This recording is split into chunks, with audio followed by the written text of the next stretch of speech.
as we go through the story here, we have an opportunity to look into the life of David.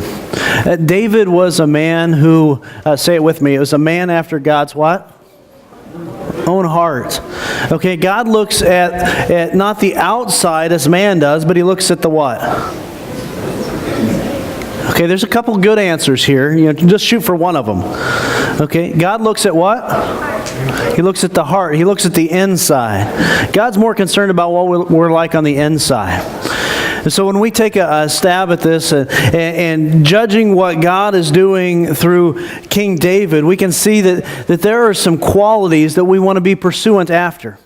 That when Saul was messing everything up, he was head and shoulders above the rest, but he had just tanked it in every other way.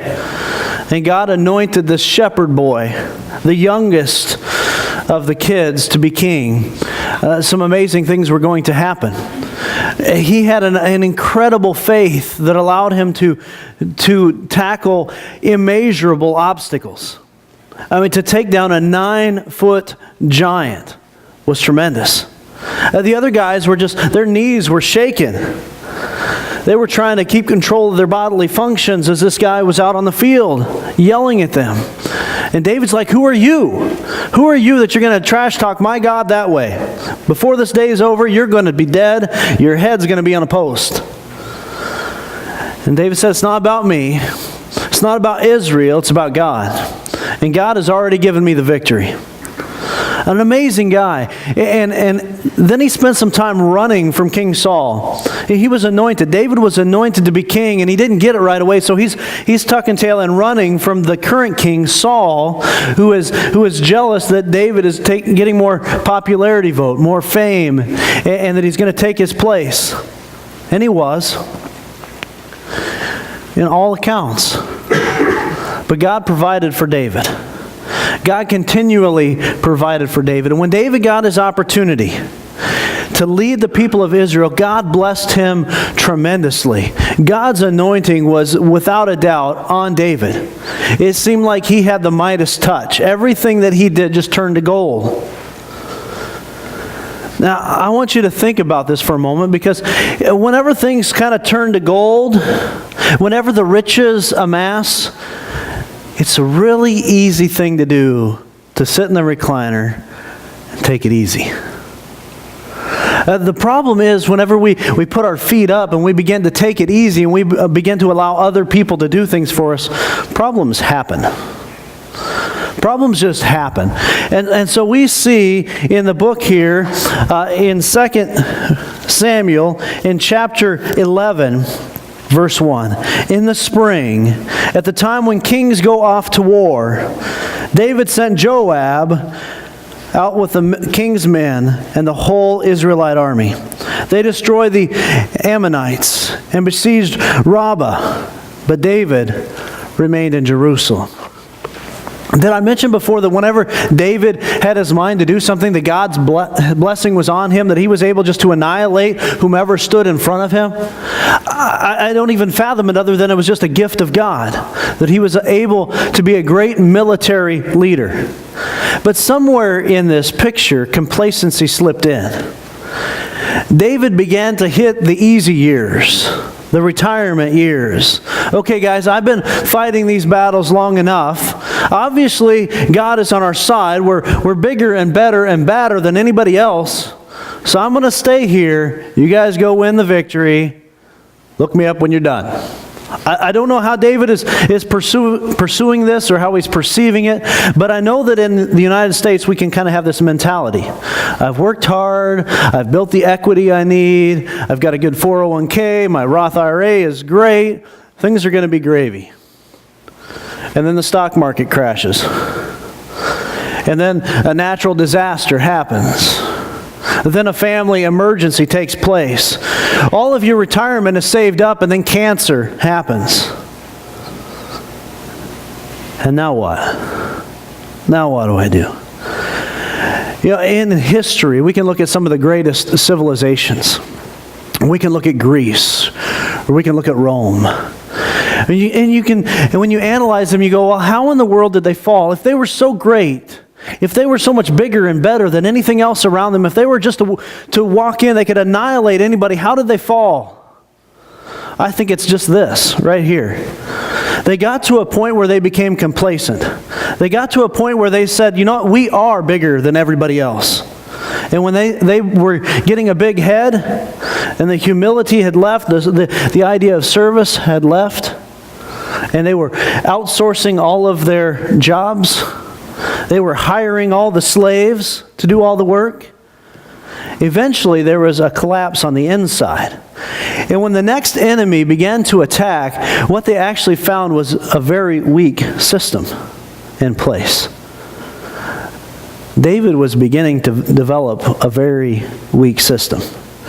A couple summers ago, we had the big windstorm that came through the area. How many of you spent some time cleaning up trees? Anybody? A lot of trees went over. But you know what? I think there's probably something very much in common with the trees that toppled over. They had a very weak root system. They probably had some rotting on the inside, some decay. And when the winds came, the wind wasn't enough to knock them over. It was the decay that had happened on the inside that knocked them over. So I'm going to share with you what I think is happening in America, in our families, and in our individual lives, that we're actually falling apart from the inside out.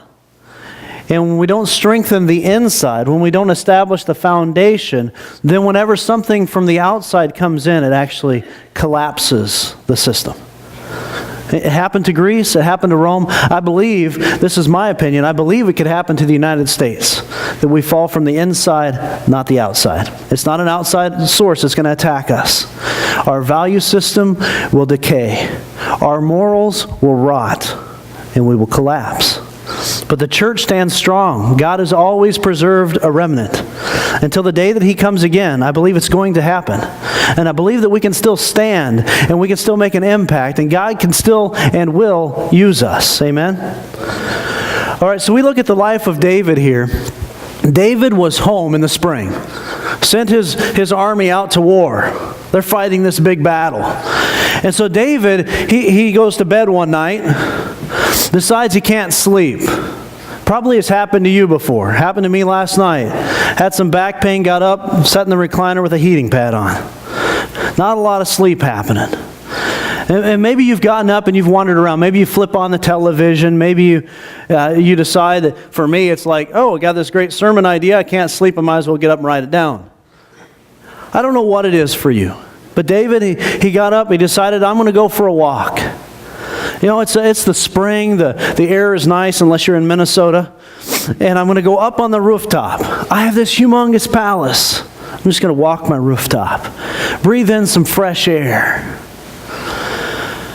I don't know how it played out in that culture, but I do know this, that many times, because they didn't have the hot water, you didn't just turn it on at the faucet, you had a bathtub on the rooftop, and the sun would actually heat the water so that whenever you would take a bath in the evening, the water would be warm.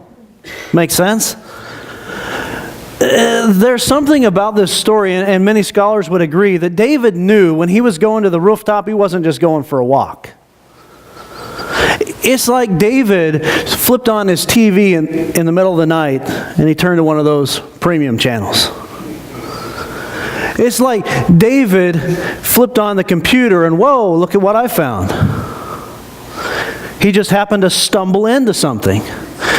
He, when all of his other men were at war, was on top of the roof looking at the view. And there was this young lady, Bathsheba, cleansing herself.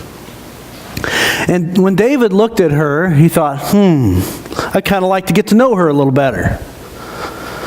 And so David sent some men to invite her over, and David had relations with Bathsheba. Okay, that would be bad enough in itself, but Bathsheba was actually married already. And Bathsheba's husband was away fighting for the very kingdom that David stood for. It's a problem. You see, even though David was a man after God's own heart, David still had his sin issues. No matter how good you think you are, no matter how good you look from the outside, I'm willing to bet there is some issue eating away on the inside. Some issue that's just eating you alive. But I understand.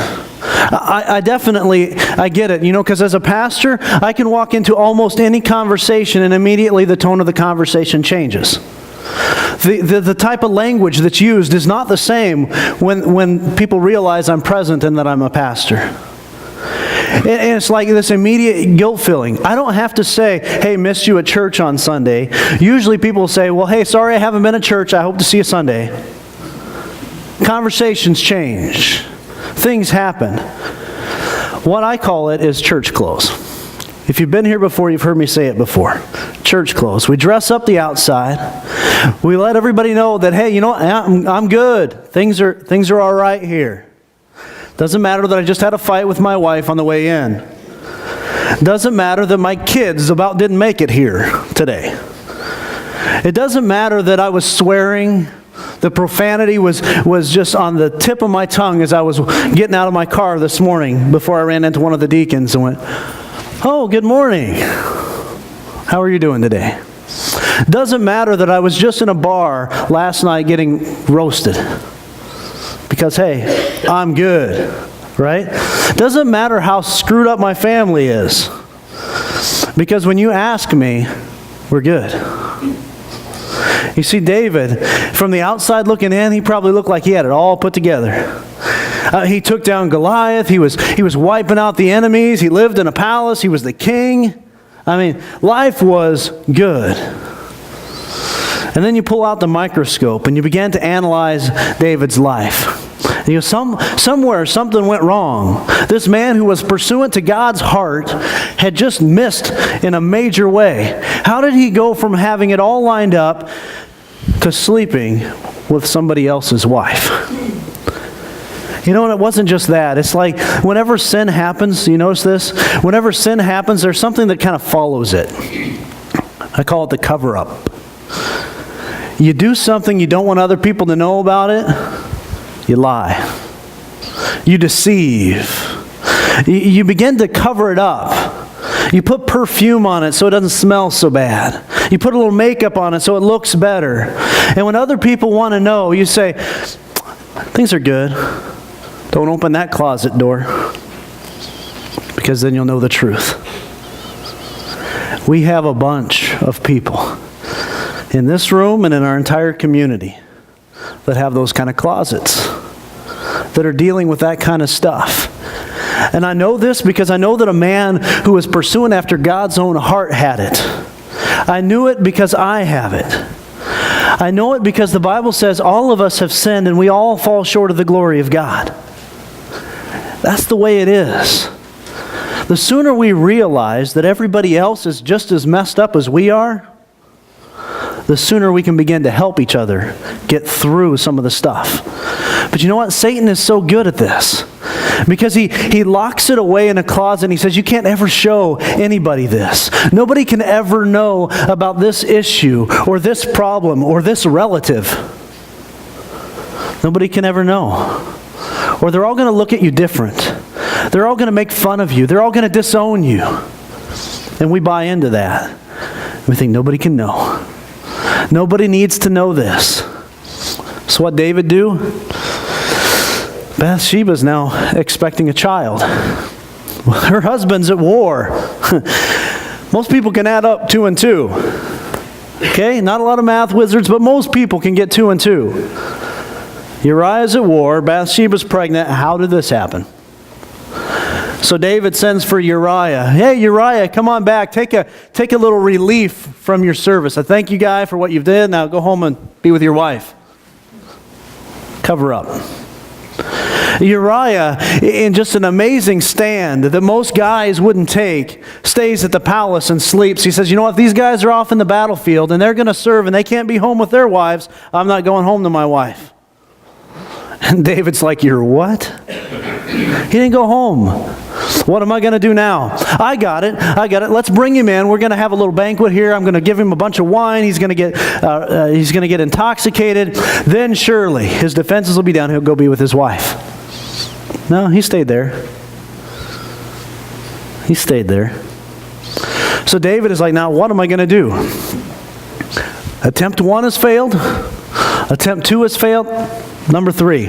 Okay, Uriah, you go back to the war. And I want you to take this message to the commander.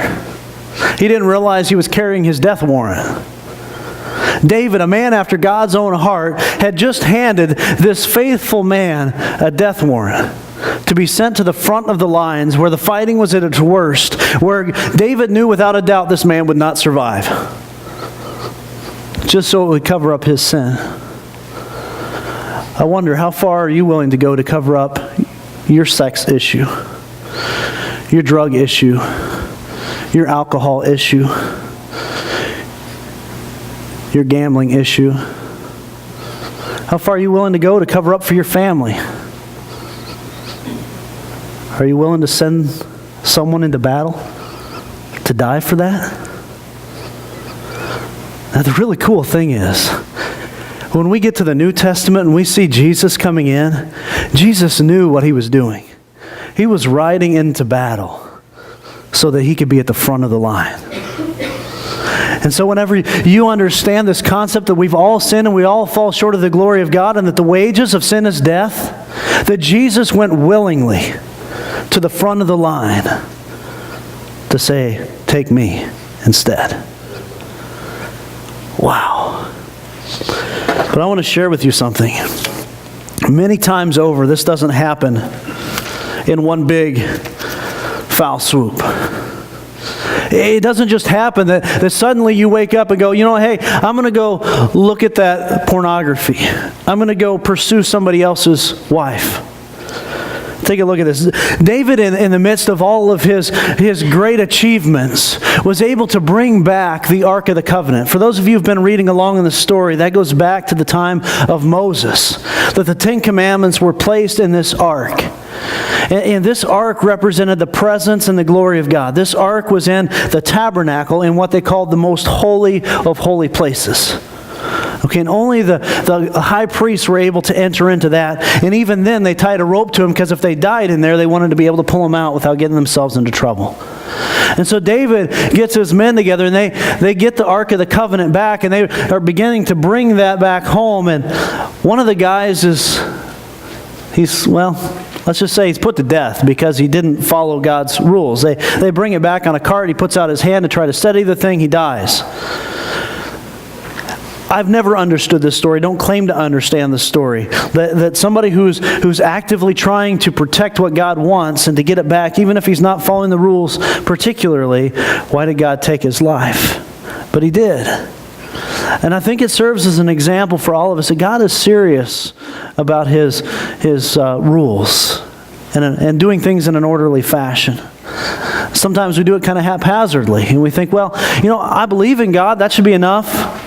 Go to church every once in a while, that should be enough. Give a couple bucks in the offering plate, should be enough, right? After all, I am better than so-and-so. And my life is good. And then the struggle happens. David, after a while, he realizes that God is blessing the town where the Ark of the Covenant's at. So he goes and gets it. He brings it back into Jerusalem. And he's having a party. I mean, if you could think like a rave is going down as they're bringing this in. If you could think of like the Super Bowl party times 1,000,000, that's probably what was happening here. David realizes this is the treasure beyond all treasures, and he's bringing it home. God's law is inside of this. God's presence is here, and he's coming back to the people. So David, in I guess just a reckless abandon, he strips off everything but his undergarment. And he's dancing. I mean, David has gone extreme Pentecostal. And he's leading the parade. And the people are just excited. They're ecstatic at what's happening here. And then you see something else taking place. If we go back just a couple chapters to chapter 6 of 2 Samuel. In verse 16, the ark of the Lord was entering the city of David. And Michal, daughter of Saul, watched from a window. Now that was David's wife. And when she saw King David leaping and dancing before the Lord, she despised him in her heart. David's wife, who should have been rejoicing, right along with. Instead of encouraging, she was criticizing. Jump down to verse 20. And when David returned home to bless his household, he was ecstatic. He was happy. He had a great day at the office. Hey, honey, you got to hear about this. And Michal, daughter of Saul, came out to meet him and said, how the king of Israel has distinguished himself today, going around half naked in full view of all the slave girls of his servants, as any vulgar fellow would. Did you catch the sarcasm there? Maybe we have some guys who know what that's like.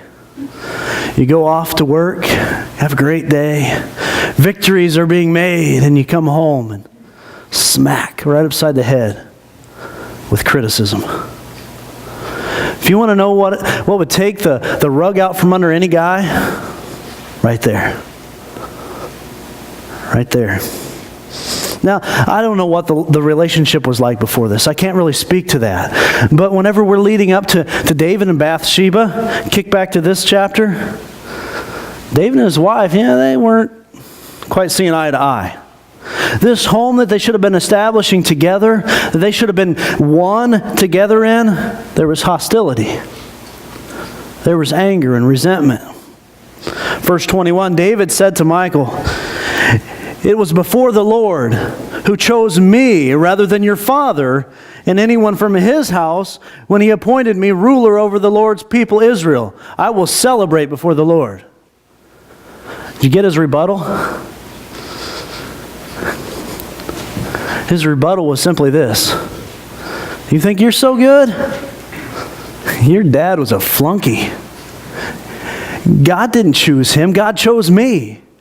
God didn't even choose any of your other relatives. He chose me. Who are you to say that you're better than I am? In other words, instead of encouraging his wife, who came at him with hostility, who came at him with sarcasm, he just pushed her down. Maybe that's happened in some of our families. Maybe we have marriages here that are dying from the inside out. You get to church and you got on your church clothes and how's everything? We're good. But really you know that when the rubber meets the road, it's decaying from the inside out. That there is a constant nagging and criticism. That instead of building each other up, you're continually pushing each other down. To the point where you're just better off not even being around each other. And you're thinking, you know what, it's okay. We're gonna hold on to this for the kids. As if kids aren't observant. Kids pick up on so much stuff. If you're sleeping in other beds, they know it. If there's anger and hostility, they see it. And you know what you're teaching your kids? It's okay to do this. It's okay to just get along when we have to. It's okay to put on your church clothes and be okay in front of people that are out in the public, but at home, act a different way. See, David's life was falling apart from the inside, not the outside. It wasn't any great military victory that came from the outside coming in. It was David falling apart from the inside out. Read on in verse 23. And Michal, daughter of Saul, had no children to the day of her death. I may be reading into this passage, but I'm willing to say that David said, I'm done with you. I'm just done. You can live in the house, you can have your space, I'm done with you. And David moved on. David was pursuant to other causes. Now, how in the world do we get from King David, great and mighty warrior, to a fallen king, and then get back to hailing him as one of the greatest men in church history? Well, David had a much different response than Saul, his predecessor. When Saul was told that he was doing something wrong, Saul was full of himself. It was pride. It was arrogance. It was a thinking that I can do it myself. I am the king. But when Nathan came to David just a few chapters later, and he began to share with him the story that there was this traveler coming through. And the man had all sorts of livestock himself, but there was one man that had one sheep. And instead of taking something from his own household, his own fields, he went over and took this one man's lone sheep and sacrificed it and had it for dinner for that guest. And then he presented David to something. How would you feel about that? How would you do it? And David he was outraged. He was offended. This guy ought to be put to death. What's going on here? And Nathan turned the table. He said, that man's you, David. You had a house full. Uriah had one wife. He was a godly man. You just went and stripped that away from him. And David was immediately repentant. But I want to tell you something else. Just because you realize the error of your way, you begin to deal with the junk that's tucked away in that closet, you begin to address the decay that's happening on the inside out, don't expect it to just be fixed like that. Chances are you didn't get yourself into that quandary just like that. It was a slow decay, a rotting away. You have to begin to change the way that you think and the way that you feel and the way that you act. It's a long process. And just because you're on that process and you're on that journey doesn't mean that the consequences of your sinful choices go away. I believe wholeheartedly that somebody can kill somebody and be forgiven of that sin and dwell with us together in heaven in the presence of God. But that doesn't mean that that same person is not going to experience the death penalty right here on this earth because they took somebody else's life. There's a consequence. Just because you have an affair on your spouse and they forgive you doesn't mean that the consequences are going to go away right away.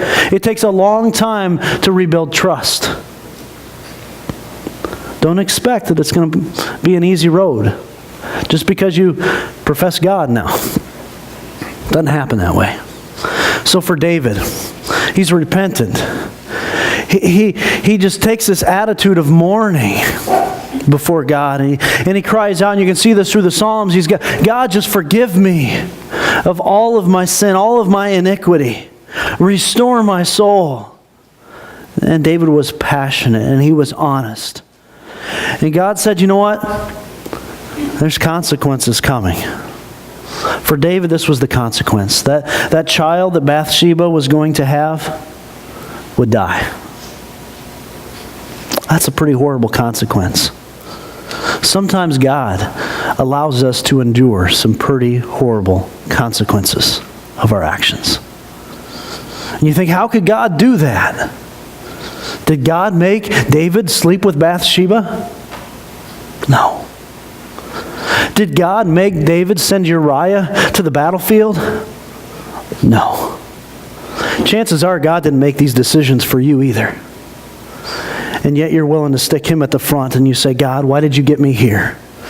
God, why don't you deliver me from this? God, how could you allow this to happen when it's been based upon our own sinful choices?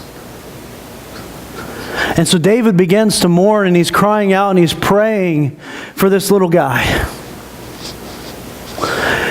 For 6 days he's in just agony.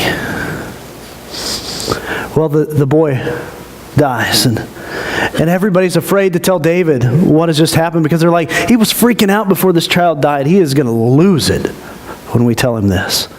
He could tell something was happening. And when he found out what was taking place, David got up and he cleaned himself off. He washed himself and he went to church.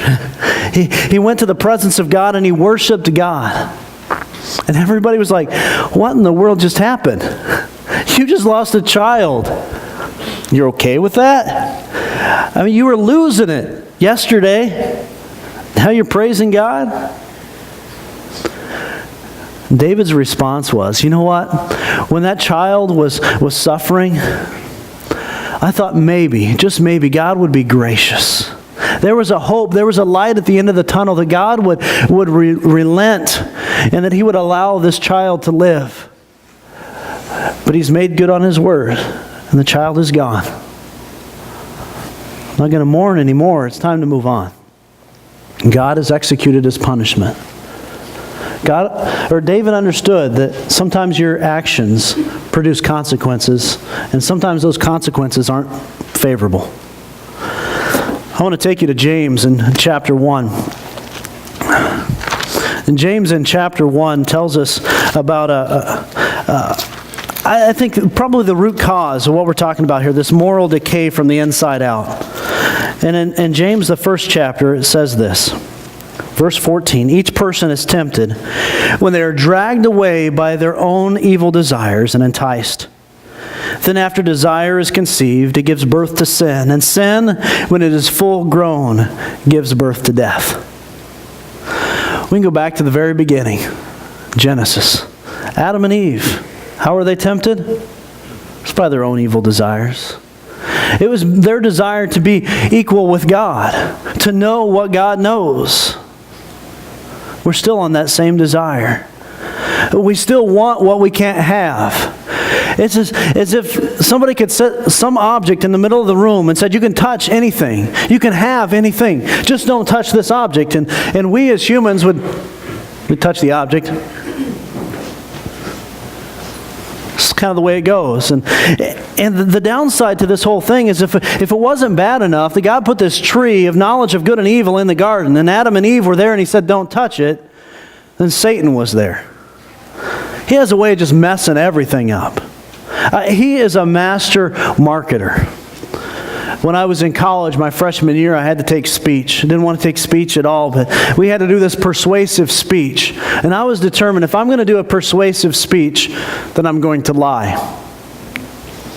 What I mean by that is I'm going to tell everybody something that's false and try to get them to believe that it's true, just to see if I can persuade them. So there was a rumor going around, and maybe some of you are familiar with Marilyn Manson.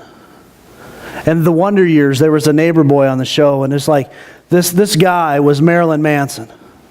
And Marilyn is always all dressed up, and of course he had aged a number of years, so I went out and found some doctored photos and began to put this together and made this class presentation that this guy, I think his name was Brian Welch, I don't even remember, is Marilyn Manson.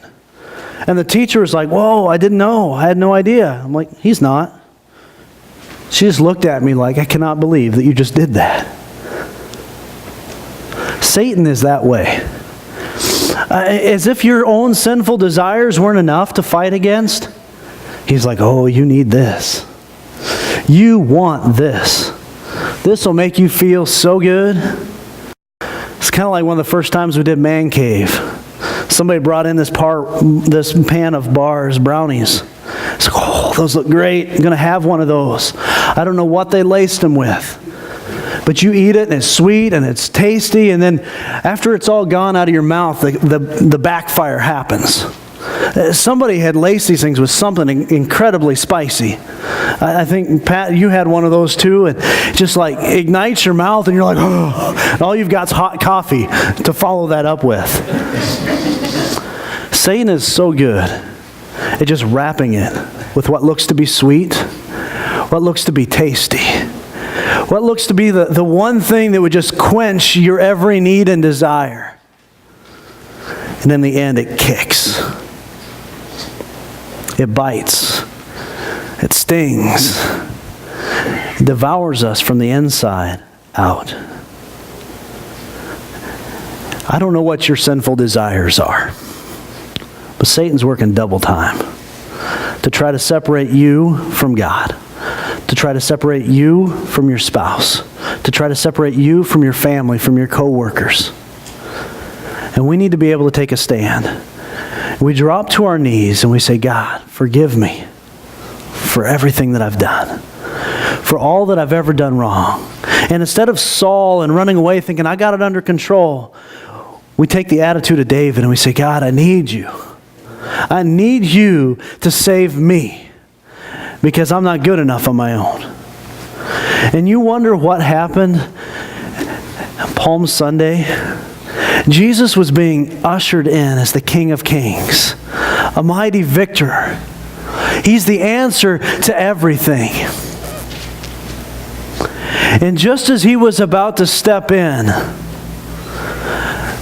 The Israelites collapsed from the inside out. The Romans didn't hang him. It was the leaders of the church, the Pharisees and the Sadducees. They're the ones that wanted him dead. Do you see that whenever you need him the most, you turn your back on him? Just like Peter, one of his own disciples. I don't know the man. And we live fragmented lives.